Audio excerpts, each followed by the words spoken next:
The Wendigo, a flesh-starved phantom that originates from Algonquian legend, cursed a hunger for human meat forever. You ever been cold enough that your bones start arguing with your skin?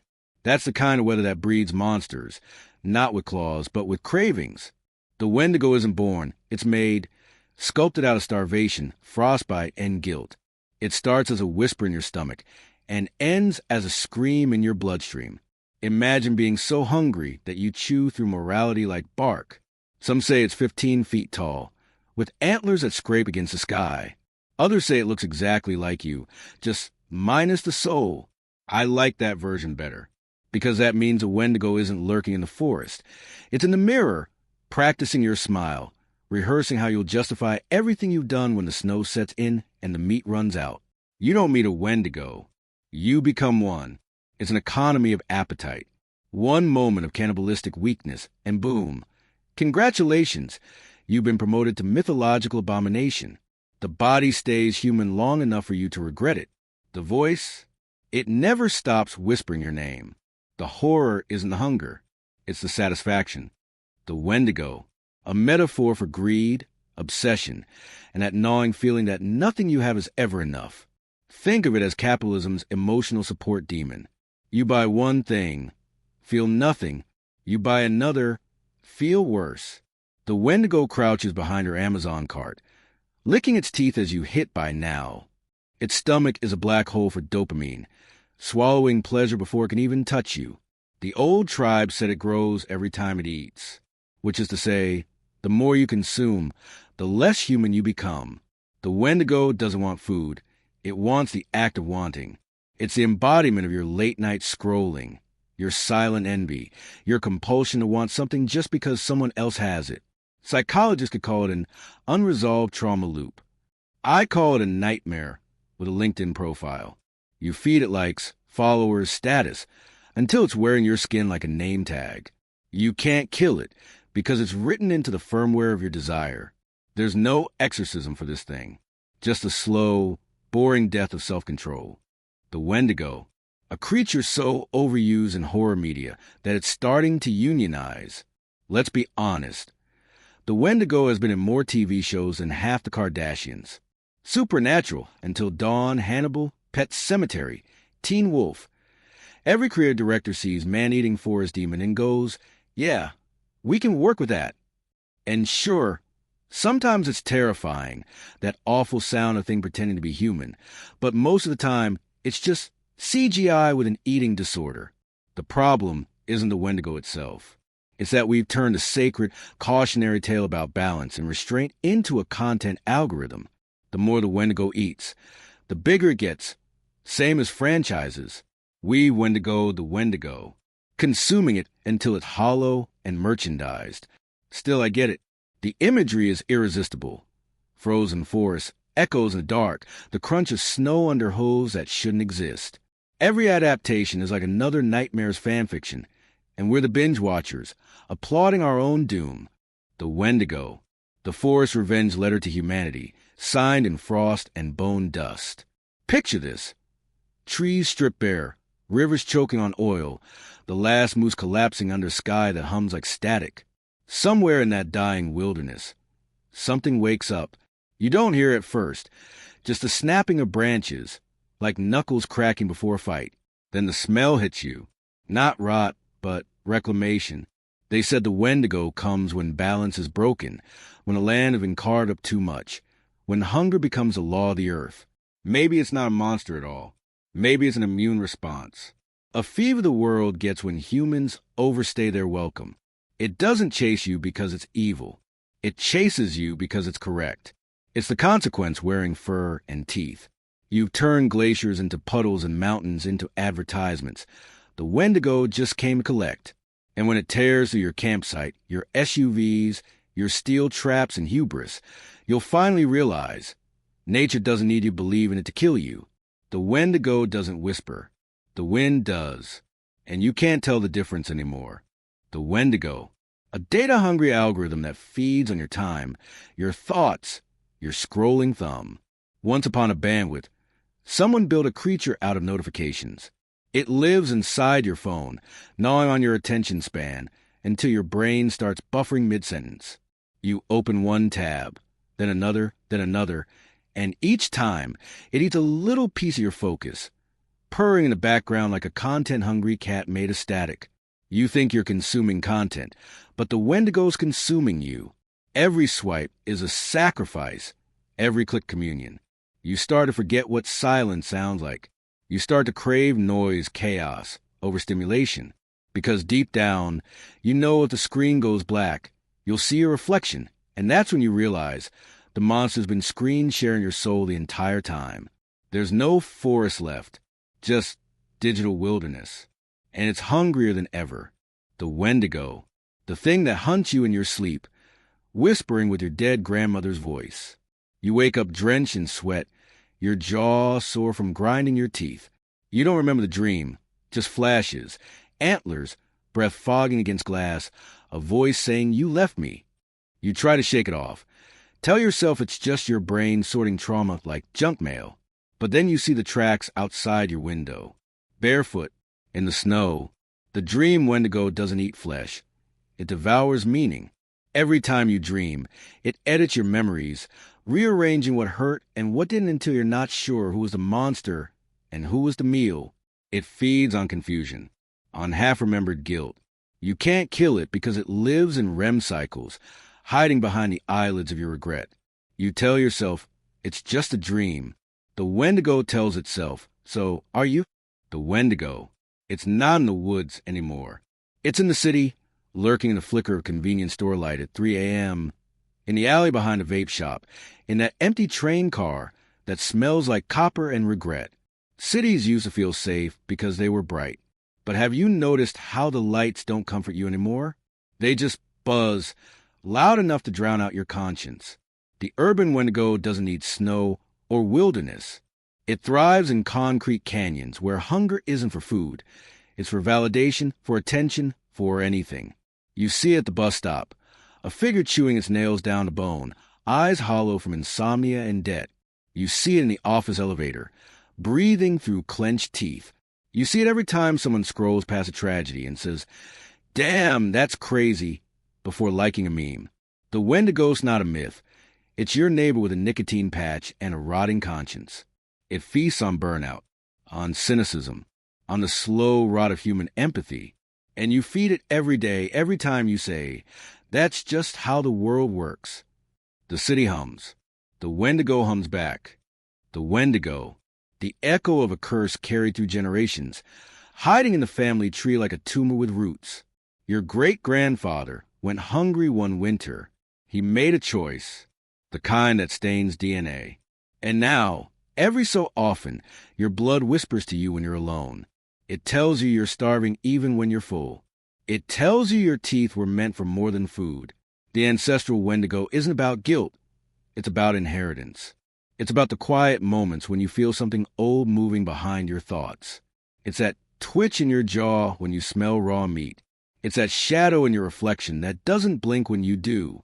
You tell yourself you're civilized, that you're better. But then the hunger hits, not for flesh, but for power, control, dominance. The same hunger your ancestors felt when they chose survival over morality. You think history is a story. The Wendigo knows it's a loop. You can't escape what built you. You can only try not to taste it. The cosmic Wendigo. The hunger that learned how to spell infinity and decided to eat it.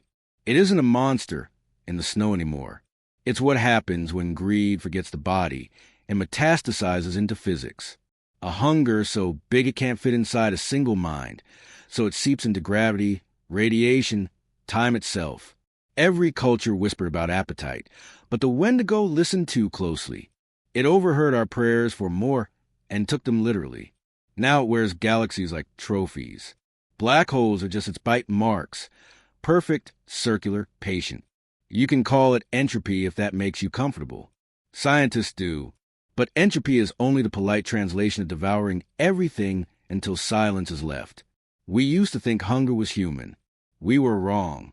Look up, stars burning themselves alive just to be noticed. Look down, atoms collapsing because they can't stop holding on. Every process in the universe is consumption pretending to be progress. The cosmic Wendigo doesn't chase flesh.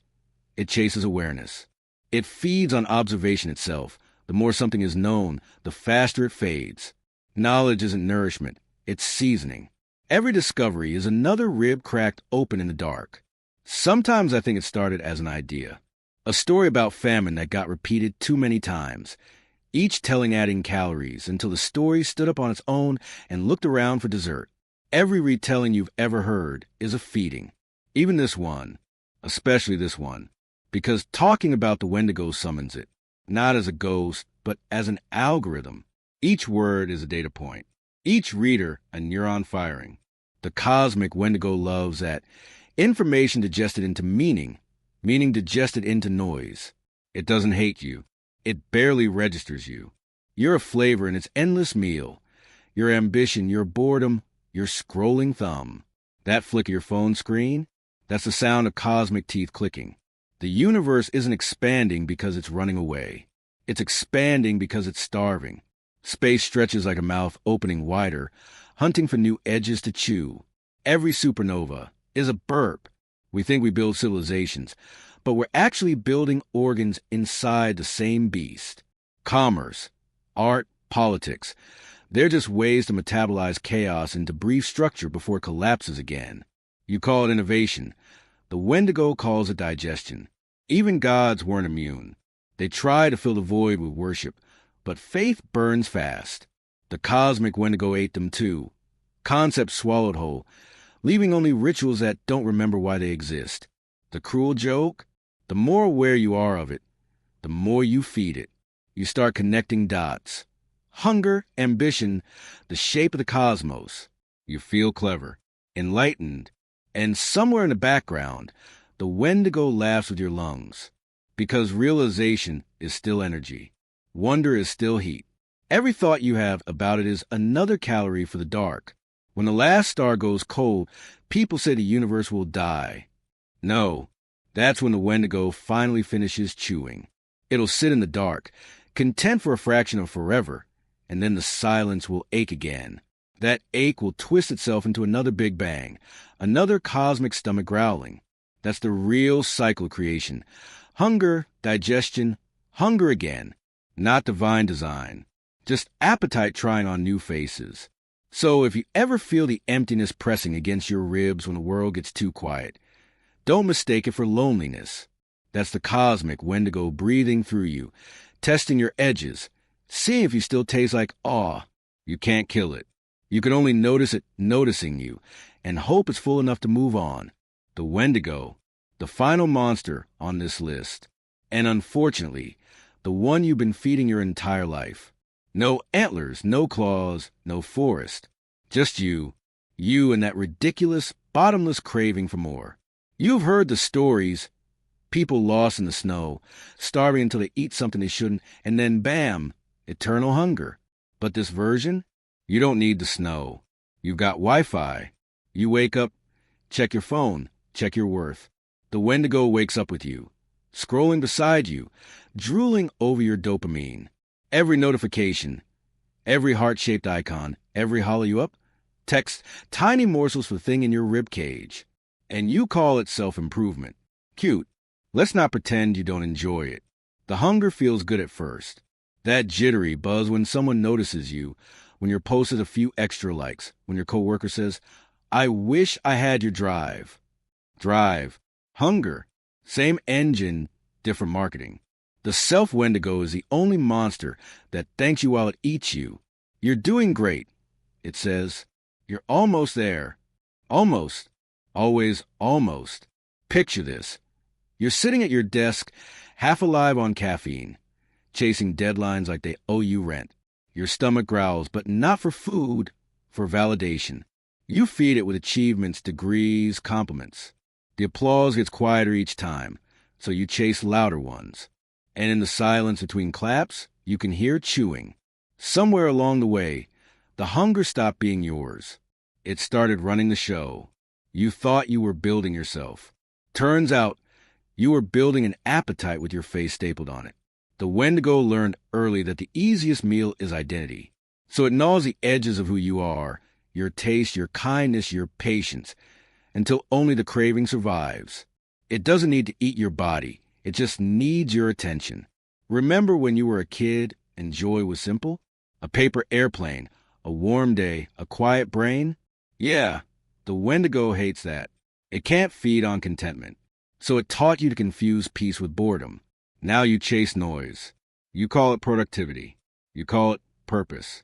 The Wendigo calls it dinner. It doesn't even hide anymore.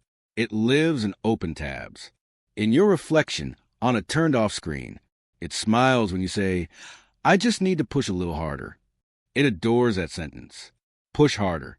Starve longer. Feed me everything. And I might let you feel important. There's a joke in all this, by the way. The cruelest one. You're terrified of being forgotten, so you devour yourself to stay memorable. You post, perform, produce, consume. And in the end, what's left? A hollow brand in a human suit. That's not immortality. That's leftovers. The Wendigo was never a warning about cannibals in the woods. It was a prophecy about people like you and me, modern, driven, overstimulated souls who can't stop wanting. It's the monster of not enough. Not enough money, not enough followers, not enough love, not enough me. Every not enough is another rib snapped for kindling. Watch yourself next time you compare your life to someone else's highlight reel. Feel that twitch in your jaw, that heat in your chest? That's the Wendigo, sharpening its fork. It whispers you could be better.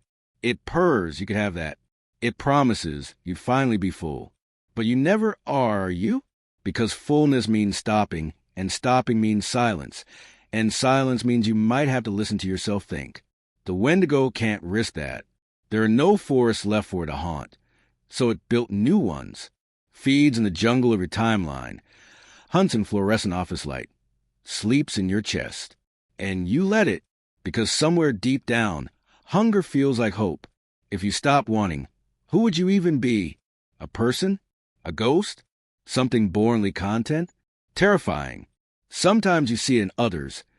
Co-workers whose smiles twitch at your success. Friends who turn every story into a competition. You pity them. You call them toxic. But you know the truth. They're just hungrier than you today. Tomorrow you'll be the one licking the bone. The Wendigo isn't a single creature. It's a network. A hive of appetites. Every hungry thought ever thunk. All connected, humming, starving together. And the hums sound an awful lot like traffic at rush hour. You want to know how to kill it, right? That's the part where the YouTuber usually gives you 5 easy tips. Tip number 1, you can't. Tip number 2, stop trying. Tip number 3, okay, fine, there's a trick, but you're not going to like it. Starve it. Refuse it. Turn off the feed, close the tab, stop reaching for more. Sit in the quiet until it starts screaming. Because it will scream. That's withdrawal. The sound of your hunger realizing it's out of victims. Stay still long enough, and the Wendigo starts to eat itself. But so do you. You'll lose the part that thrived on applause, and you'll think you're dying. You're not. You're digesting. People think horror is about monsters chasing you. Real horror is realizing you volunteered to be the monster. You built it, nurtured it, fed it, named it motivation, told it bedtime stories about success. And then one day it wakes up taller than you, hungrier than you, wearing your skin like a hand-me-down suit. And you still can't help loving it, because at least it's yours. Here's the dark humor of it all. The Wendigo doesn't want to destroy you. It wants to keep you alive, just barely, because a dead host can't crave. So it gives you scraps, a compliment here, a little progress there. It pats your head and says, good job, champ. You wag your tail. Then it pulls the bowl away. You ever wonder why peace feels so uncomfortable? Why the moment you get what you want, your brain immediately sets a new goal. That's the Wendigo resetting the table. It loves your little triumphs. They're amuse-bouches before the next feast. The joy fades because it's not supposed to stay. If you were satisfied, the story would end. And monsters hate endings. I'll tell you a secret. The Wendigo didn't start as a warning. It started as a mirror. People stared into the snow too long and saw themselves staring back, hungry, desperate, beautiful in their ruin. They gave it a name so they could talk about it without confessing. You're doing the same thing now, watching this video, nodding, thinking, wow. Some people are really like that. You're not watching a video. You're watching your reflection, and it's licking its teeth. There's an easy way to spot a self-Wendigo in the wild. They can't stop explaining themselves. Every action needs a reason, every silence an apology. They justify their hunger with poetry, psychology, hustle culture, trauma, anything that sounds noble. They'll tell you they're chasing purpose. What they mean is, I'm afraid to stop eating. Listen closely, and you'll hear the mantra, I just want to feel enough. Repeat it long enough, and it stops being a sentence and starts being a prayer. A prayer that the Wendigo never answers, because it's not a god. It's an echo, some nights. The echo gets so loud that it sounds like laughter. You think it's mocking you. Maybe it is, but maybe it's relief. Because even monsters get tired of pretending they're people. Imagine the Wendigo looking in the mirror and whispering, I'm full. That's the saddest thing I can picture. A creature built from hunger, realizing there's nothing left to want. So, yeah, you are the monster. Congratulations. But before you spiral into despair, remember, knowing it exists gives you leverage. The Wendigo thrives in denial. It starves in awareness. Every time you say, I'm done chasing for today, it loses a tooth. Every time you rest without guilt, it loses a limb. Every time you tell someone, I love you, without needing them to prove it back, it shrinks a little more. You'll never kill it completely, but you can teach it manners. Keep it on a leash. Feed it small, honest joys instead of endless ambition. Let it nap sometimes. Let yourself nap sometimes. Maybe one day, the hunger and the human will share a body without tearing each other apart. That's the secret ending to the legend nobody tells. The Wendigo doesn't disappear. It just gets quieter. It sits beside you on the long, boring days and hums a low tune. Not hunger, habit. You nod. Sip your coffee and get on with living. A truce between appetite and awareness. And maybe, just maybe, that's enough.